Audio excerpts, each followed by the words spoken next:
राम राम दोस्तों, आप सभी का स्वागत है आज की इस वीडियो में। और आज हम बात करने वाले हैं अर्धवार्षिक परीक्षा 2024-25 के लिए कक्षा 10 का हिंदी का पूरा संपूर्ण पेपर। और आज मैं जो क्वेश्चन आपको बताऊंगा इनमें से कई सारे क्वेश्चन आपके पेपर में देखने को मिलेंगे। तो शुरुआत करते हैं आज की वीडियो की। तो आपका जो पेपर है वो रहने वाला है 3 घंटा 15 मिनट का और 70 नंबर का। तो ये आपको ध्यान रखना है। इसके बाद है आपका सबसे पहला सवाल खंड ए का। तो यहाँ पे आपको एक अपठित गद्यांश दिया गया है, उसको पढ़कर पूछे गए प्रश्नों के उत्तर देने हैं। तो देखो, अपठित गद्यांश है उसमें से तो आपको यही रहेगा कि आपको जो पूछा गया है, एक तो इसका शीर्षक जो आपको उसका पढ़कर आपको बताना है। तो देखो, इसके तो आपको पढ़कर ही बताने पड़ेंगे। तो देखो, ये सबसे इजी वे है नंबर कमाने का। दो सवाल आते हैं आपके, एक तो अपठित गद्यांश और एक आता है अपठित काव्यांश।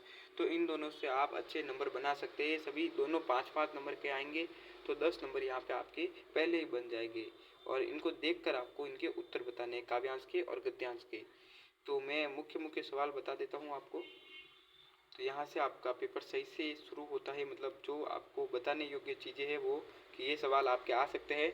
तो खंड ब है जहाँ से शुरू होता है कि निम्न में से किसी एक पर निबंध लिखिए। तो निबंध लिखना है आपको। देखो, शिक्षा में खेल कूद का महत्व, ये आपको चारों इसके टॉपिक दिए गए हैं, 6 टॉपिक, इनके अनुसार आपको लिखना है। शिक्षा एक खेलकूद का महत्व, ये इम्पोर्टेंट है। बाद में संचार माध्यम व इनके बढ़ते प्रभाव, एक है रोजगार के घटते साधन और बढ़ती बेरोजगारी, ये एक इम्पोर्टेंट है। बढ़ती बेरोजगारी ये आ सकता है। एक है आपके जल है तो जीवन है, या जल संरक्षण और इसके उपाय, ये आपके पूछा जा सकता है। इसके बाद आपके अगला सवाल है कि स्वयं को राजकीय उच्च माध्यमिक विद्यालय चेतक सर्कल उदयपुर का विद्यार्थी विक्रम मानते हुए प्रधानाचार्य को शुल्क मुक्ति हेतु प्रार्थना पत्र लिखिए। ये सबसे इम्पोर्टेंट आपकी एप्लीकेशन है जो आपके क्लास 10th के लिए है। एक तो ये है, और एक आपके शहर में डेंगू फैल गया है और आपको एक चिकित्सक टीम मंगानी है, उसके लिए आपको एक एप्लीकेशन लिखनी है कलेक्टर को। ये आपके इम्पोर्टेंट 2 एप्लीकेशन हैं, इनके आप याद करके जाए, इनमें से आएगी। इसका अथवा वाला है कि आप बाल भारती शिक्षा विद्यापीठ सरदारपुरा छात्र रविंदर सिंह है, विद्यालय में भौतिक सुविधाओं की कमी का उल्लेख करते हुए उनकी पूर्ति हेतु प्रधानाचार्य को पत्र लिखिए। ये आपको लिखना है लेटर, या तो लेटर लिख सकते हैं या आप प्रार्थना पत्र लिख सकते हैं। और जो आपको यहाँ पे नाम दिया जाता है ना, जैसे यहाँ पे राजकीय उच्च माध्यमिक विद्यालय, तो इसी चेतक सर्कल उदयपुर, इसी का नाम लिखना है आपको, अपने विद्यालय का नाम नहीं लिखना है। और जो विद्यार्थी का नाम दिया गया है, जैसे यहाँ पे देखो विक्रम दिया गया है और यहाँ पे रविंदर सिंह लिखा गया है, तो आपको रविंदर सिंह या विक्रम का ही नाम लिखना है, अपना नहीं लिखना है। इसके बाद आपको अगला सवाल है कि हिंदी की पुस्तक की प्रदर्शनी में आधे मूल्य पर बिक रही महत्वपूर्ण पुस्तकों को खरीदने व लाभ उठाने के लिए लगभग 40 से 50 शब्द का विज्ञापन, मतलब एडवर्टाइजमेंट होती है, जो एडवर्टाइजमेंट होती है ना, वो लिखनी है आपको। विज्ञापन लिखना है कि हिंदी की किताब है बहुत ही इम्पोर्टेंट जो कि आधे भाव में बिक रही है। तो इसके लिए आपको 40 या 50 शब्दों का विज्ञापन लिखना है। तो सबसे पहले जब आपको विज्ञापन लिखना होता है तो सबसे पहले आपको ऐसे एक बॉक्स बनाना पड़ता है, यहाँ पे लिखना होता है सेल सेल सेल, इस प्रकार कुछ ऐसे टाइटल लगाना पड़ता है, सेल सेल सेल, तीनों तरफ सेल सेल लिख के यहाँ पे जो है टॉपिक उसके बारे में लिखना पड़ता है। यहाँ पे एक मोबाइल नंबर लिखना पड़ता है और यहाँ पर जगह पता लिखाना पड़ता है, डेट लिखनी पड़ती है। इस प्रकार आपको बनाना है। और इसके अथवा में आपको दिया गया है अपने विद्यालय की संख्या पहरेदार की ओर से जल का दुरुपयोग रोकने का आग्रह करते हुए लगभग 40 या 50 शब्दों की विज्ञापन लिखी। ये भी दूसरा अथवा का विज्ञापन है। तो ये दोनों आपको तैयार कर लेने अच्छे से। इसके बाद आपके खंड स शुरू हो जाता है और खंड स में गद्यांश की सप्रसंग व्याख्या है। तो जैसे देखिए, ये आपके सवाल है कि पिता की ठीक विपरीत थी हमारी बेपढ़ी लिखी माँ, धरती से कुछ ज़्यादा ही धैर्य और सहन शक्ति भी शायद उनमें थी। तो देखो, इस प्रकार जो आपको दी गई है उसकी आपको व्याख्या लिखनी है। तो व्याख्या में आपको देखो, पहले आपको प्रसंग लिखना है। प्रसंग लिखना है आपको सबसे पहले, यहाँ पे देखो प्रसंग लिखना है। प्रसंग लिखना है तो प्रसंग में देखो ये लिखना है कि यह गद्यांश हमारी पाठ्य पुस्तक का नाम लिखना है, और पाठ्य पुस्तक के पाठ का नाम लिखना है, और कवि का नाम लिखना है। तो इनके द्वारा रचित है और हमारी पाठ्य पुस्तक से लिया गया है, और इसमें कवि किसके बारे में बात कर रहे हैं वो आपको बताना है। बाद में यहाँ पे आपको व्याख्या लिखनी है। व्याख्या, इसकी व्याख्या, अगर आपको व्याख्या अच्छे से नहीं आ रही है तो आप इसमें 2-4 लाइन बढ़ा चढ़ा कर लिखकर 4 में से 4 नंबर ले सकते हैं, और बाद में आपको विशेष लिख देना है। इस प्रकार आपको करना है। इसके बाद आपके अगला सवाल है कि निम्नलिखित पद्यांश की सप्रसंग व्याख्या कीजिए। तो देखो पद्यांश की भी व्याख्या आपको उसी प्रकार करनी है। ये वाला पद्यांश है जो हमारे हरि हारिल की लकड़ी मन क्रम वचन नंद नंद कर यह दृढ़ करी पकड़ी, यह आपके जो किस पाठ से है उसकी आपको इस प्रकार व्याख्या लिखनी है। तो देखो ये आपको याद कर लेना है। एक तो ये वाला, एक ऊपर बताए जो, और एक जो अथवा में आपके है धन्य तुम माँ भी तुम्हारी धन्य क्षीर प्रयासी में इतर में अन्य। तो ये दोनों आपके इम्पोर्टेंट है। और जो मैंने पहले इसका बताया आपको प्रोसेस इस प्रकार लिखना है। सबसे पहले प्रसंग में बताना है आपको किस पाठ से लिया गया है, कौन है लेखक और किताब का नाम क्या है ये आपको बताना है, और कवि किसके बारे में बात कर रहा है ये आपको बताना है। फिर इसकी व्याख्या लिखनी है पूरी, और बाद में आपको अंत में विशेष लिखना है। विशेष में लिखना है भाषा बहुत सहज है, सरल है, और कहीं कठिन शब्दों का भी प्रयोग मिला है, और अलंकार कौन सा है ये आपको सब बताना है। इसके बाद आपके ऑप्शनल सवाल आ जाता है कि पुस्तक शब्द किस संज्ञा का उदाहरण है। तो देखो पुस्तक शब्द है, आपको कौन सी संज्ञा का उदाहरण है ये आपको बताना है। इसके बाद है कि निम्न में से कौन सा प्रश्नवाचक सर्वनाम नहीं है। तो देखो कौन, कोई, कुछ, यह। तो जो यह है वो आपके प्रश्नवाचक सर्वनाम नहीं है। इसके बाद है कि साना साना हाथ जोड़ी पाठ में किस शहर के सौंदर्य का वर्णन है।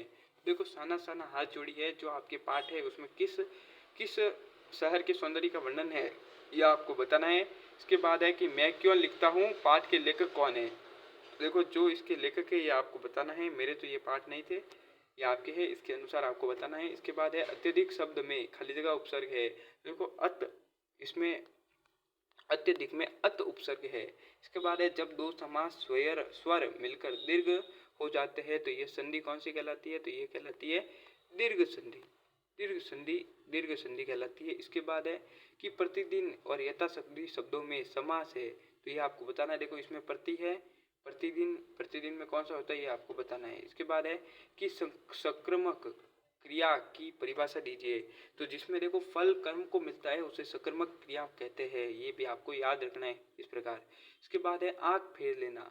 आंख फेरना मुहावरे का अर्थ बताना है। तो आंख फेर लेना यानी कहीं किसी से नजर हटा देना या किसी को इग्नोर करना। इग्नोर यानी इसको इग्नोर करना, उसके सामने नहीं देखना उसको, मतलब वो जब बोला है तो हमें उसको बाहर नहीं देना, इस प्रकार आपको पता देना है। इसके बाद है शब्द संबंध बोधक अवयव किसे कहते हैं। इसके बाद है घंघटों को मेहनत का बादशाह का शहर क्यों कहा जाता है। इसके बाद है कि कविता का शीर्षक उत्साह क्यों रखा गया, ये आपको बताना है, आपके पाठों से आए हुए हैं। इसके बाद है संगतकार के माध्यम से कवि किस किस प्रकार के व्यक्तियों की ओर संकेत करना चाह रहा है, ये आपको बताना है। इसके बाद है कि आप लखनवी अंदाज निबंध को और क्या नाम देना चाहोगे। तो लखनवी अंदाज जो है आपके ट्रेन वाला, जिसमें ट्रेन में वो ककड़ी काटता है, वो उसका आपको बताना है। इसके बाद है बिस्मिल्लाह खां को शहनाई की मंगल ध्वनि का नायक क्यों कहा जाता है, क्योंकि वो बहुत अच्छी शहनाई बजाता था, और इसके बारे में आपको और कुछ बताना है। इसके बाद है एक कहानी यह भी आत्मकथ्य में लेखिका के पिता ने रसोई को भटियार खाना कहकर क्यों संबोधित किया। तो ये आपको बताना है एक कहानी में भी, एक कहानी यह भी उस पाठ के आधार पर। इसके बाद है कि माता का अंचल, ये सभी आपके 1 नंबर के थे, अभी 2 नंबर के, और 40 शब्द सीमा में आपको लिखना है। इसके बाद है माता का अंचल पाठ की आधुनिक समय में प्रासंगिकता की स्पष्ट कीजिए, ये आपको करना है। इसके बाद है सेनानी न होते तो भी चश्मा वाले को लोग कैप्टन क्यों कहते हैं। तो देखो सेनानी नहीं होते तो चश्मे वाले को कैप्टन क्यों कहते हैं, आपको बताना है। इसके बाद है गोपियों के अनुसार राजा का धर्म क्या होना चाहिए। तो प्रजा की रक्षा करना राजा का मुख्य धर्म होना चाहिए गोपियों के अनुसार। इसके बाद है कि उज्ज्वला गाथा कैसे गाए मधुर चांदनी रात की कथन के माध्यम से कवि क्या कहना चाहता है। भवानी प्रसाद मिश्र की जो पाठ है जिसमें वो अपनी व्यथा बताता है, वो जेल में बंद है, उस पाठ के अनुसार आपको बताना है। इसके बाद है तुलसीदास या मनु भंडारी, इंपॉर्टेंट है दोनों। तुलसीदास या मनु भंडारी की जीवन व कर्तव्य परिचय में संक्षेप में लिखिए। देखो तुलसीदास या मनु भंडारी का इंपॉर्टेंट है, ये आ सकते हैं आपके कवि परिचय, तो ये आपको याद कर लेने हैं एक का।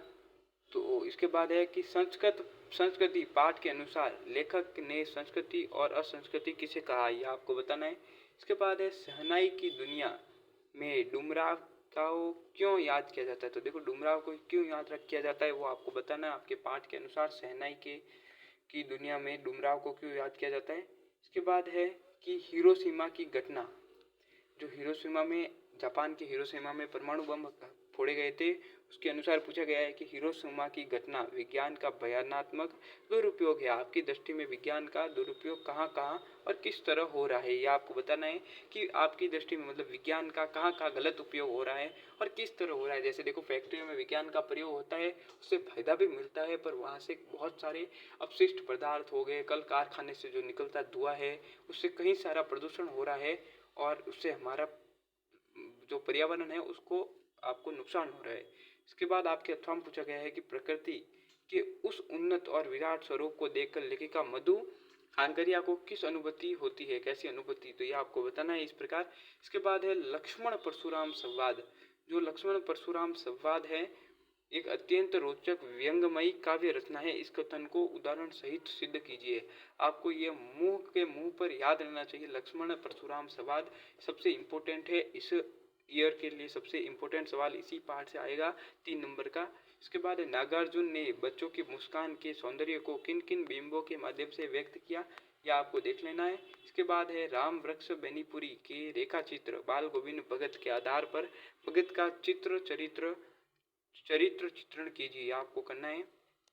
इसके अथवा में आपको दिया गया है कि एक कहानी यह भी आत्महत्या के आधार पर स्वाधीनता आंदोलन के परिदृश्य का चित्रण करते हुए उसमें मनु भंडारी की भूमिका को रेखांकित कीजिए। ये सबसे इम्पोर्टेंट सवाल बता रहा हूँ।